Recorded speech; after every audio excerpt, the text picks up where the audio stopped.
Hello and welcome to the Toffee Blues, your source for all things Everton, and this is the return of the Toffee Blues podcast. Yes, like I said, we're going to be bringing this back. Obviously, it was Thomas and Ellis last year, and things kind of went to the wayside a little bit. Yeah, we're hoping to get this back on a very much regular basis, ideally weekly. But I think at the very least we'll be getting two or three out to you a month, talking all things Everton going into the last season at Goodison Park. So yeah, my name is Alex McMonings. You should have seen me quite a bit on the channel over the years, doing things here and there. And joining me for this season is Max Cruz. How are you doing, Max? Yeah, not too bad, mate. Looking forward to the season ahead. Looking forward to contributing to this and talking all things Everton, like you said. So ready to get going, really. Fantastic, mate. And yeah, that leads me very much into my first question, really. I guess how are we feeling ahead in the new season? Are we excited? Are we nervous? What's the overriding feeling going into it?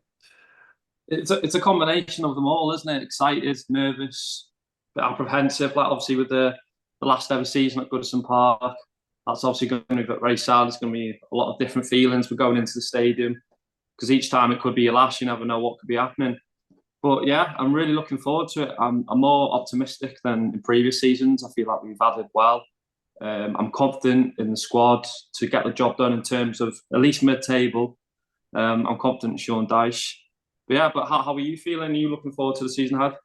Yeah, I think I've got yeah, similar feelings to you really. I think the business is maybe better than a lot of us really expected, really. I think, finally starting to add the right sort of profile of players, I think. And obviously I'm always a bit tentative judging a transfer window before it's finally finished. And there could be still a few more outgoings to go, which, might damage us a little bit. And obviously no one's too sure how much money we've got really to replace those players. But as things stand at the moment, yeah, I'm feeling very good really, and I think the minimum expectation for me this season is ideally just avoiding any sort of stress.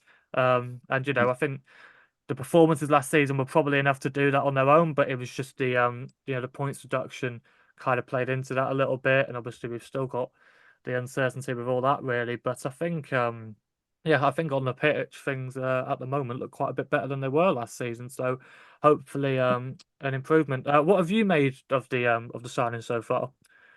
Well, like you said, I think we've like gone for the right profile of player now. We've gone for more youth, and I think we've added a bit more pace and energy to the team, which I think we've been lacking for years.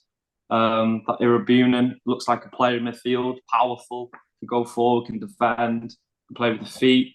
Yes, well, Lindstrom seems like a bit of maybe like a marquee signing, kind of like a luxury player. So I'm looking forward to seeing him more often. And then Ndai, I mean, he did really well at Sheffield, didn't he? Obviously, didn't do too well at Marseille, but in flashes, he looked decent in pre-season. So, and then you got the big centre half and Jacob Bryan, which you think with Branthwaite, Tarkowski, it's a pretty solid back four there now. Just maybe missing a right or a full back. But yeah, it's looking positive. I'd like to get maybe a striker in or a winger, but I'm confident that we've made some good additions this year.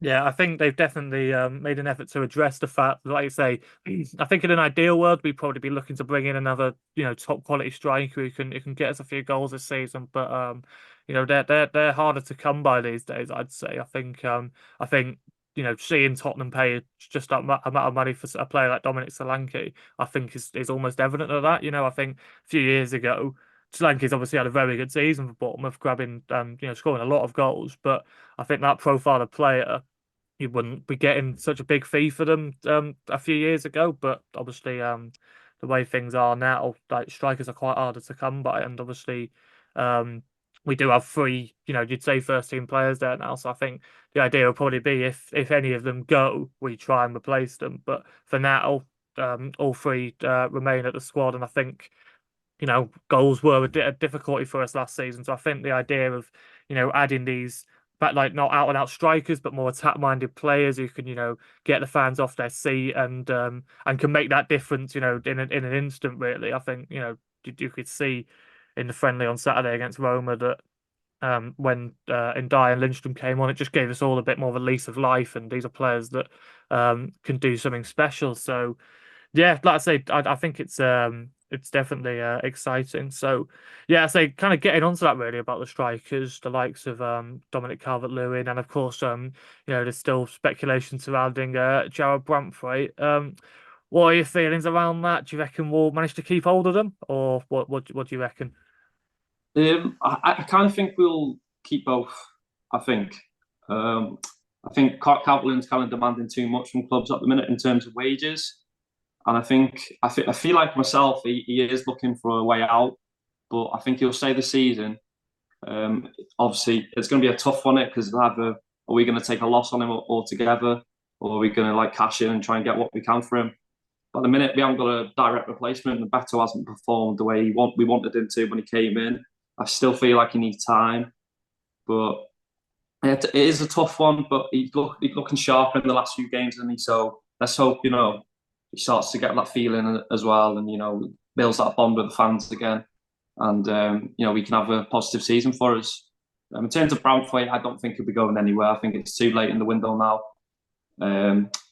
I think if anything, he's going to be going next summer. Brownthwaite's a massive part of our season ahead, and it'd be too late now to get rid of him. Mm.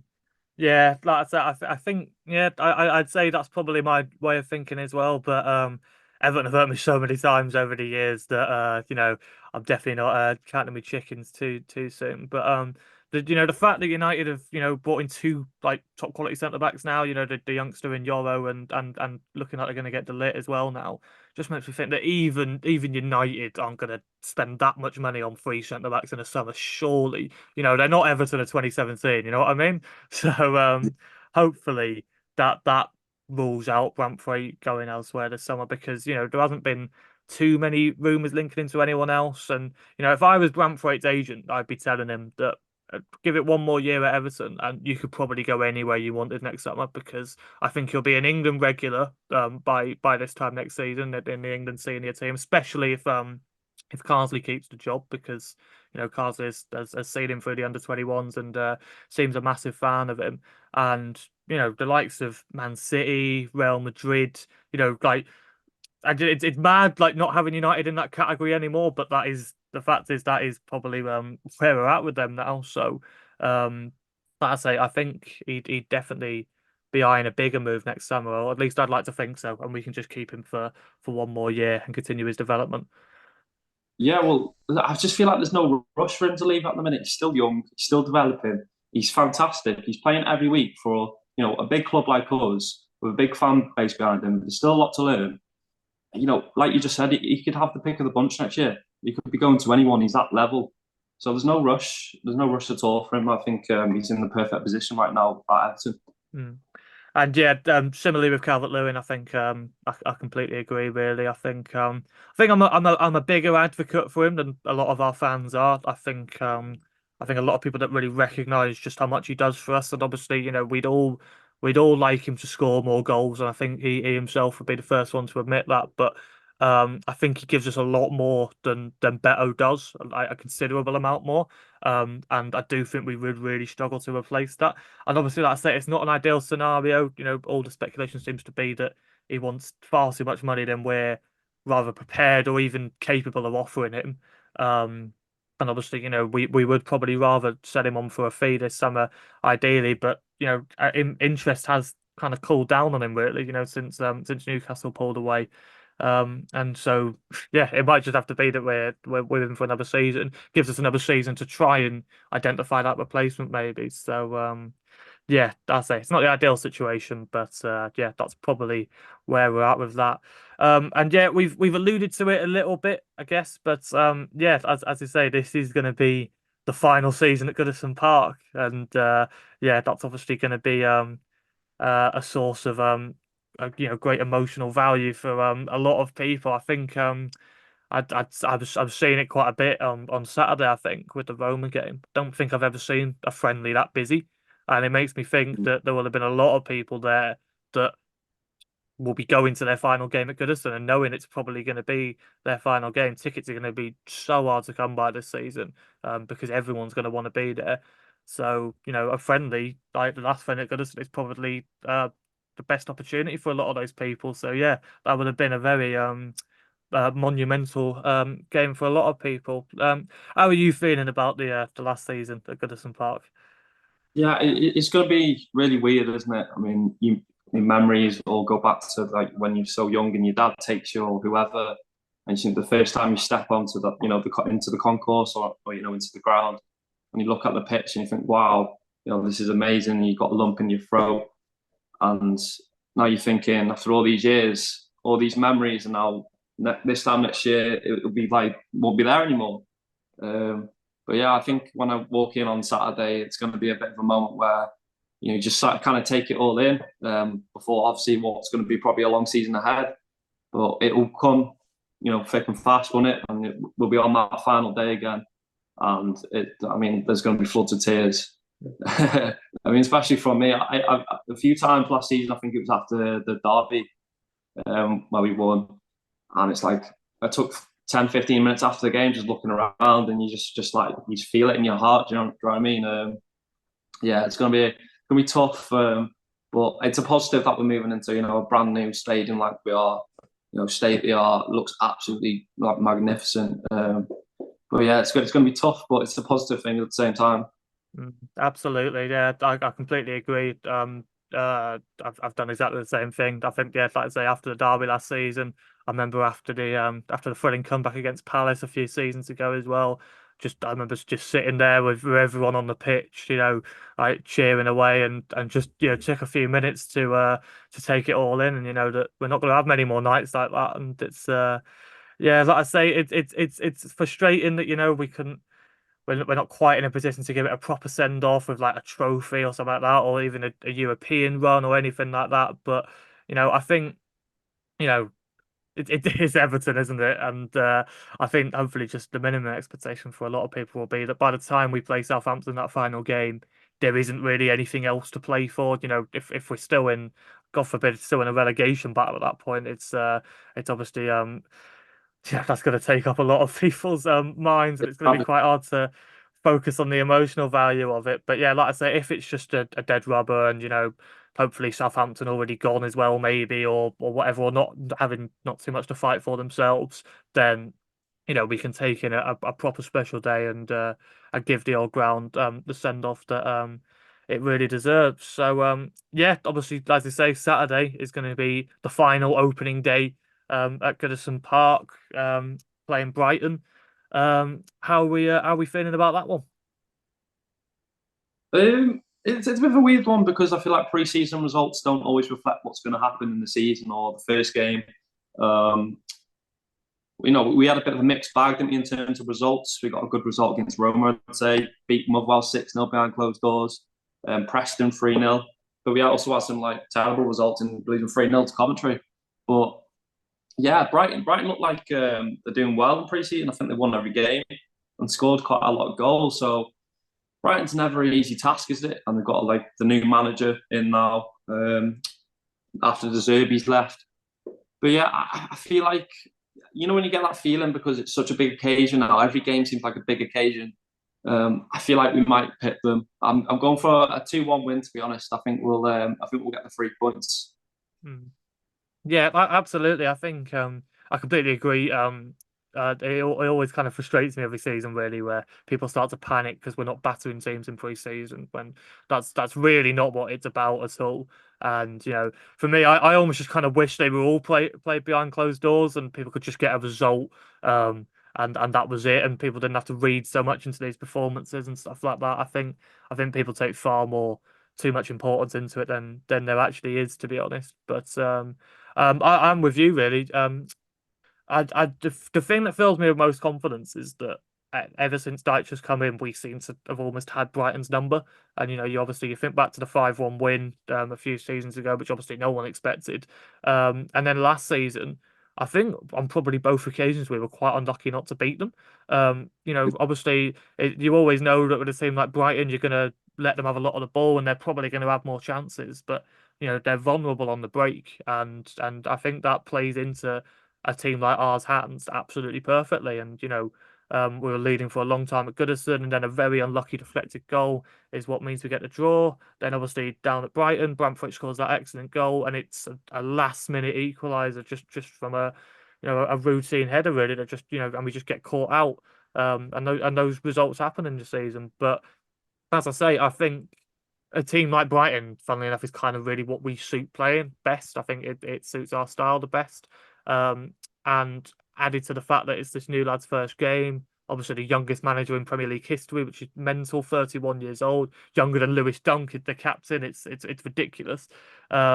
And I do, not to dwell on Brighton too much, but I do think it's going to be a little bit of a transitional season for Brighton, really. I actually predicted on my Twitter that I think we might finish ahead of Brighton this season, which might be sound a bit mental to some people, but based on where I'm hoping we'll be finished, I think it will probably be in and around there. So yeah, I was actually going to say 2-1-2, funnily enough, even though we've never won a Goodison under Dyche while conceding a goal. I just have the feeling we're gonna break that duck or for whatever reason and get rid of those sort of statistics because I always think in the back of my head if we concede at Goodison, oh we're not gonna win now. But if you get rid of that straight away on the first day with a win in which we've conceded for us or whatever, then yeah, that one can be out of the way. What sort of team would you be looking to start against Brighton? I think Dyche will go very similar to last weekend, to be honest, against Roma. You'd like to see kind of the new faces in the team, but I think he'll go through it with his like favourites and sort of like I mean if we're going through the team, it's going to be Pickford, isn't it? I'll go O'Brien, Tarkowski, Mikalenko. I think Irabunen will start. I think so. Anyway, I think he's impressed in pre-season. He's looked positive. I'm not too sure if Ndai or Lindstrom will play. To be honest, what do you think? I'm not too sure. Hmm. I could see the Cohen maybe dropping back, but obviously like I say as it stands, Garner and Iwabuna are really the only two natural centre mid, like first team centre mids that we've got in the squad. Obviously James Garner's out, and scarily enough, that is kind of just it at the moment. I think that's probably a position that we need to still look to strengthen. I think before the end of the window, ideally. Obviously Calvin Phillips is being linked, but yeah, I definitely be starting Iwabuna. As you say, I think the defence will probably stay the same way it is. Young at right back, of course, assuming Coleman that injury that Coleman picked up means he's not available to play. Bramthwaite's probably still not ready to come back in either. And yeah, I agree with you really. I think he may very well start the same up top as he did against Roma. He seems to still place a lot of importance on Decore, so you'd imagine he'd still be in behind the striker and like as I said, I think once Ndai and Lindstrom came on, it gave us a new like source of energy, and we almost like got a second wind, and that may very well be the thinking for these first few games.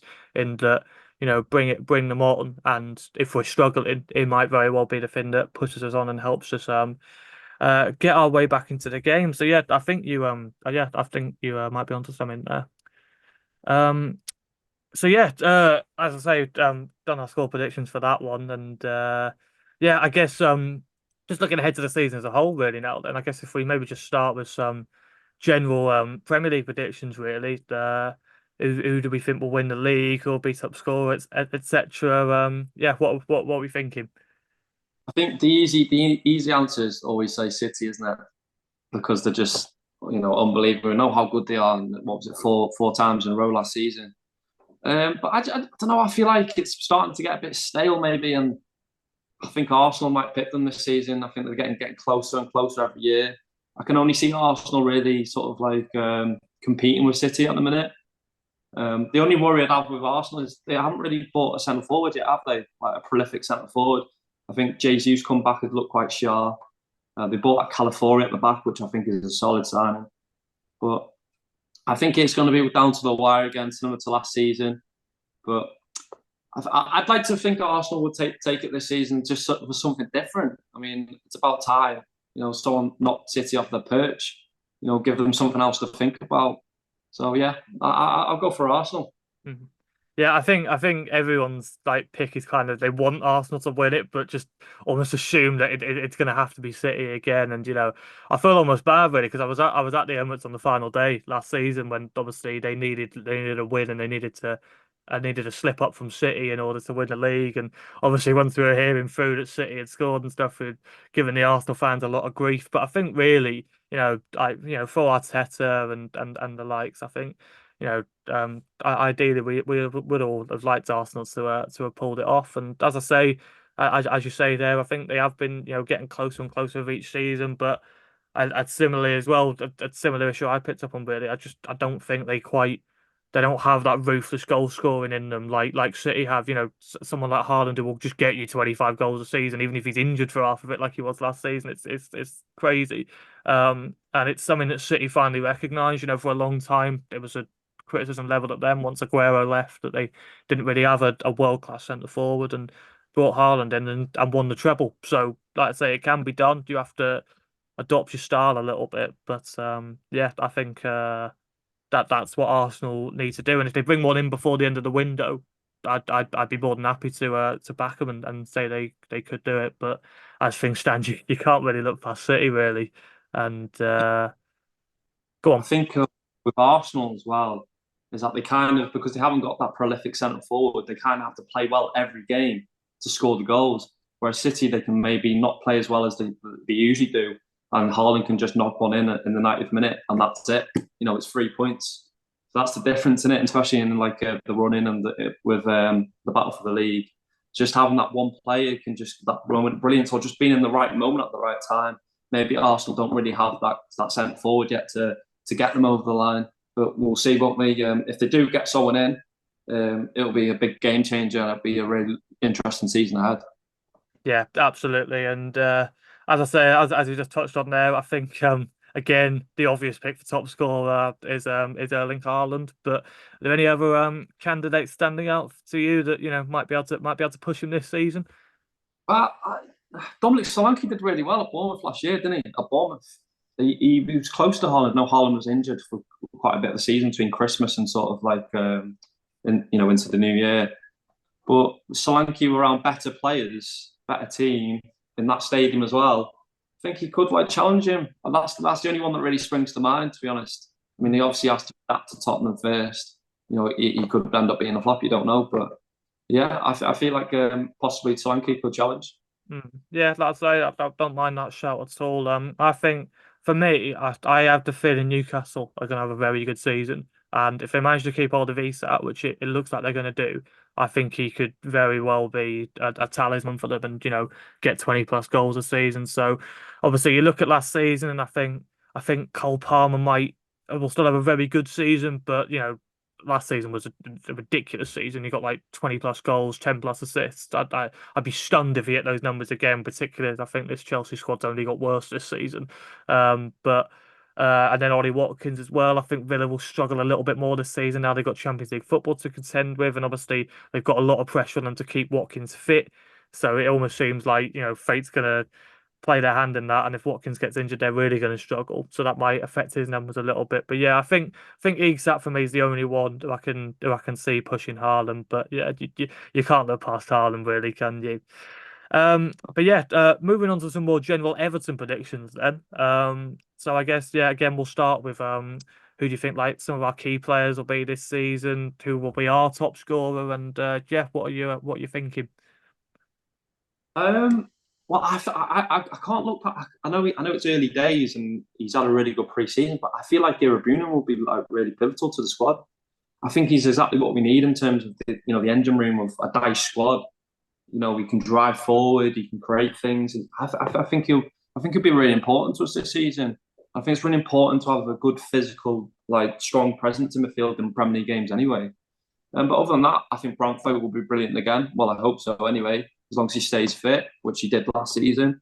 And then I think for the top goal scorer, I think I've got to go with the easy option. But maybe I think Calvert-Lewin will score the most goals this season.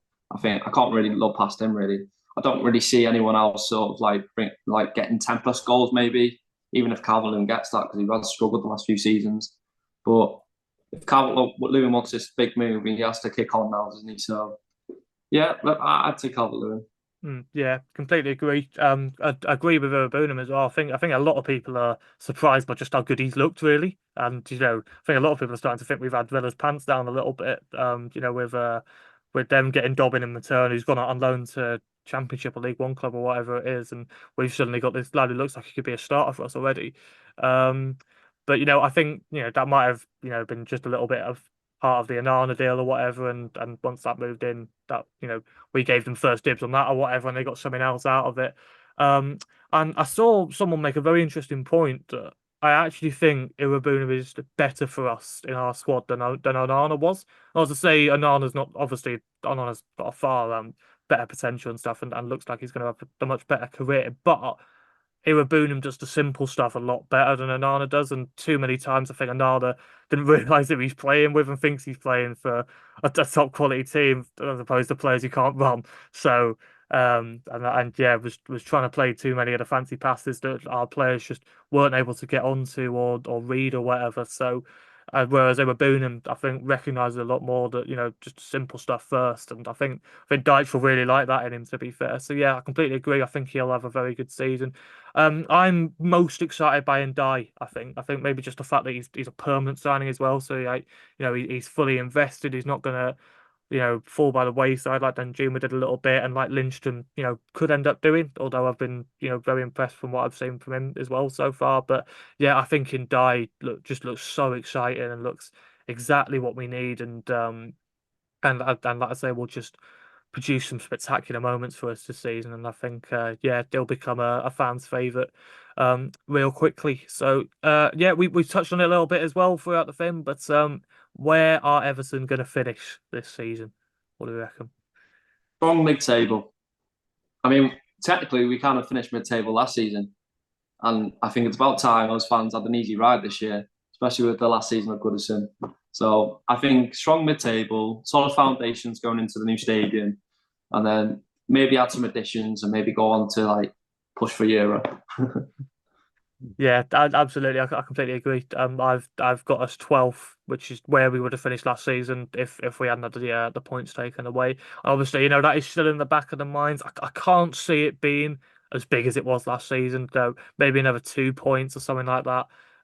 But I'd be stunned if we get another load of points taken off us. And without that, I do genuinely just think we'll be okay. I think it'll kind of be a similar season, really. That might be a bit boring, but. I do think that there'll be some points where we look really good, and then there'll be some other points where we maybe lose a few in a row, and people start to worry a little bit. But overall, I think we'll be fine. I just have full faith in Sean Dyche to get us over the line, really. And so yeah, like I say, that therefore I think it should hopefully be, as you say, solid mid-table season. Fingers crossed.